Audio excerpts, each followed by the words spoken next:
So Deuteronomy 23 and 17, we're going to go back to that.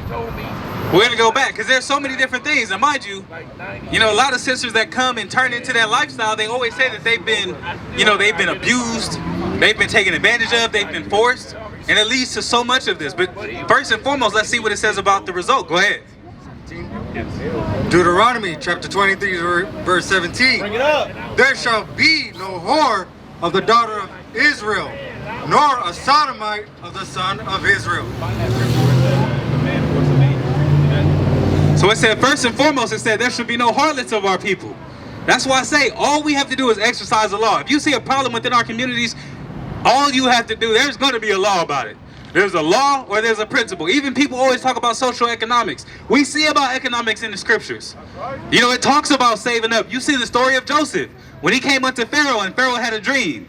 And then he said, look, there's going to be 7 years of plenty and 7 years of famine. While you have it, while it's busting, you make sure you set some aside in the storehouse and make sure that you're going to be prepared, because once everybody start going broke, you're going to be the one who has the preparation. That goes into doomsday prepping, all these things that you see, and you don't even think the Bible speaks about it, and the Bible has already laid out a principle for us. Save. We have so many different examples. And we have a lot of examples of what not to do as well. Because you see a lot of people, just like the sister was saying, the things that she's been through, a lot of our people aren't dealing righteously with our brothers and our sisters. A lot of our people are defrauding our people, taking advantage, forcing, stealing. Those things would not be happening if we were applying what the Most High has gave us.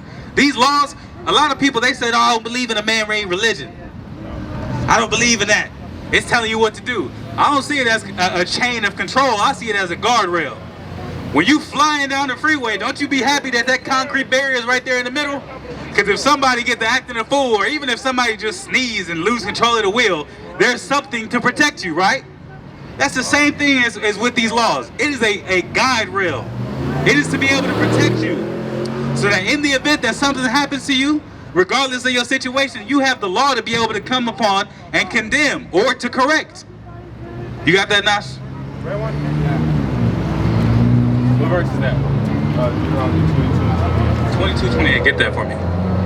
Go ahead. Deuteronomy chapter 22 verse 28. If a man find a damsel that is a virgin, which is not betrothed.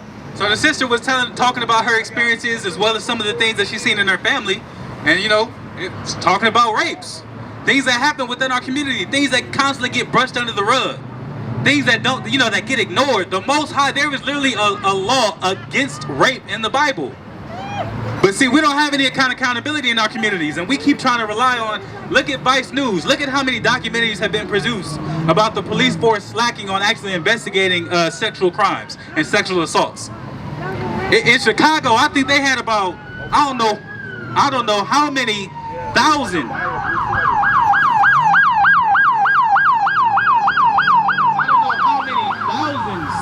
of different cases there were within the scriptures, or excuse me, within Chicago, of our women being abused, but nobody was even investigating. Our people were just left by the wayside. Our people weren't even being, addressed or helped, whatever the case may be. So often that was happening. But keep in mind, there is a law that speaks about that. What does it say that should happen unto a man that does this? Go ahead. And lay hold on her, and if a man find a damsel that is a virgin, which is not betrothed, and lay hold on her. So he's found a woman who wasn't married, and he lies hold on her. He grabs her up. Go ahead. And lie with her, and they be found. Then the man that lie with her shall give unto the damsel father. I'm sorry. Drop up to verse 25. I'll specifically want when it's forced. Go ahead. Deuteronomy 22 and 25. But if a man find a betrothed damsel in the field, and the man force her and lie with her, so he's forced her. So this is literally a situation of rape, right? It says that if a man finds a woman in the field and he force her, what happens? Thus saith the Lord. According to the Bible, what is the judgment? Go ahead. Then the man only that lay with her shall die. He said he shall die. So you see all these instances where our sisters have been hurt, been damaged, have to start over or continue looking for love now with all these thoughts running through their head, with that fear. unable to submit to their husbands because of the things that they've gone through, the Bible gives you accountability. That's right. That's that guide rail I was talking about. So if that man who has done that crime, he should be put to death. Thus saith the Lord. Now, how many problems would that alleviate alone? How many instances of broken homes and broken marriages would that have alleviated? Look at, what was that, Surviving R. Kelly, all those girls that were in that. And they were talking about, it's hard for me to even enjoy my husband or even enjoy doing my wifely duties because it's just been so conflicted within my head of chaos and pain. That man should be put to death. Thus saith the Lord. That's accountability. That's protection. So that those without a voice, the scriptures say, be a father to the fatherless, be a husband to the widow. The scriptures, the Most High is for those who don't have a voice. He's a defender and a protector of those that may be overlooked. It's right here in the law.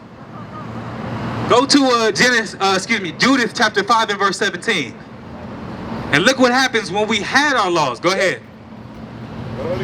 Judith 5 and 17. And while they sinned not before their God, they proposed. They prospered. They prospered.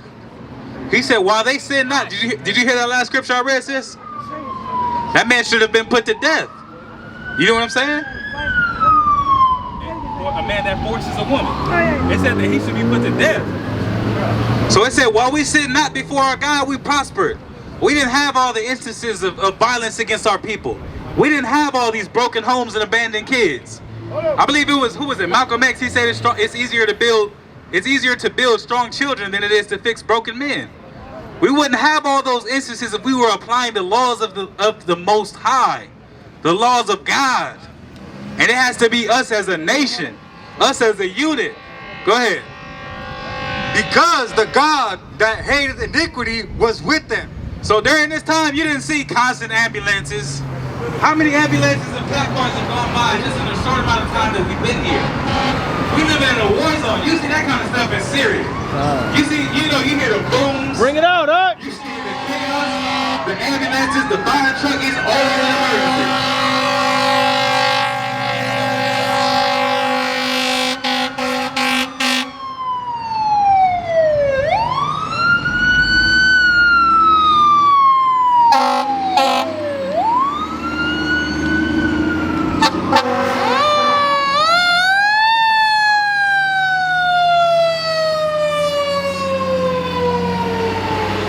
See that? It's always an emergency. Look up the docket. Like, look at some of the stuff that's happening in the Middle East. Everybody concerned about the Middle East, that's happening right here in the hood. It's shootings all the time, every day in the hood. People that's getting robbed every day in the hood. We're defrauding one another, stealing from one another, taking advantage of one another, beating and killing one another right here in the hood. We don't need to go to the Middle East to find that kind of chaos. We don't need to go to the Middle East to find a war zone. That's a war zone right there. Mass casualty event, drive-by happened, a whole bunch of people get shot, everybody get rushed to the hospital. Literally, hospitals have protocols in place. Our situations are so bad, hospital call, I believe it's called a MCI or MCE, a mass casualty event. During a mass casualty event, if a bunch of people get hurt, they have to start making decisions. And they say, okay, if somebody's a little bit more stable, then we can put them out there and get to them if we have a chance. But if they're about to die, they have to start trying to make those kinds of decisions to see who's going to live and who's going to die. Because it's so chaotic. There's constantly somebody coming in who's on the verge of death in the hood. Constantly somebody who's been wronged, someone who's been hurt in the hood. But it was not always so. Read that from the top. It said, while we were with our God, while we kept the commandments, we prospered. We didn't have these issues while we was keeping the commandments of God. Go ahead. Right. And while they sinned not before their God, they prospered, because the God that hated iniquity was with them. But when they departed from the way... So when we didn't sin, we were prosperous, because our God, the Most High, the God of this Bible, He was with us. It said, but when we sinned, go ahead, which He appointed them, they were destroyed. We were destroyed. That's what you see now. You see the filth in our communities, the crime in our communities, sisters on the corner selling their bodies. And just like the sister was saying, she said a lot of the stuff that's happened to me has been by my own people. Who are the pimps? It be their own brothers.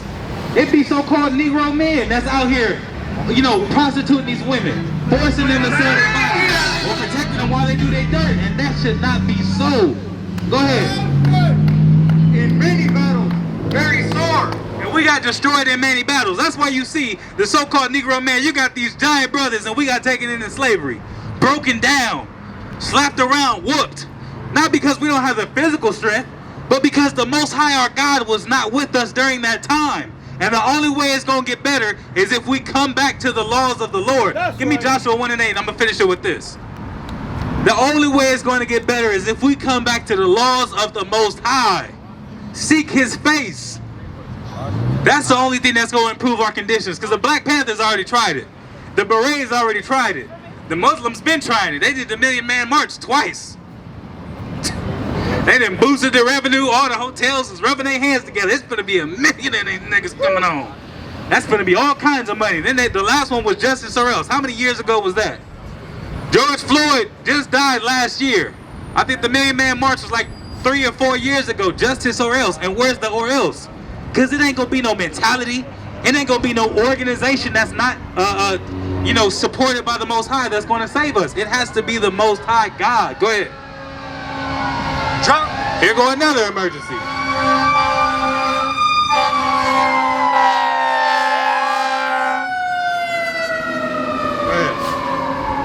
Joshua 1 and 8. This book of the law shall not depart out of thy mouth, but thou shalt meditate therein day and night. Thou shalt mayest observe to do according to all that is written therein. So he said, this book of the law, it's not to depart out of our mouths. We're supposed to always be talking about it. We're supposed to be meditating on it. We're supposed to be dealing with the laws and commandments of our God, because this is literally the backbone of our nation. This is our government right here. Go ahead. For then thou shalt make thy way prosperous, and then thou shalt have good success. That's how we make our ways prosperous. This is how we have good success. By applying the laws and the commandments that the Most High has given to us. And with that, I say, Kwam Yasharallah.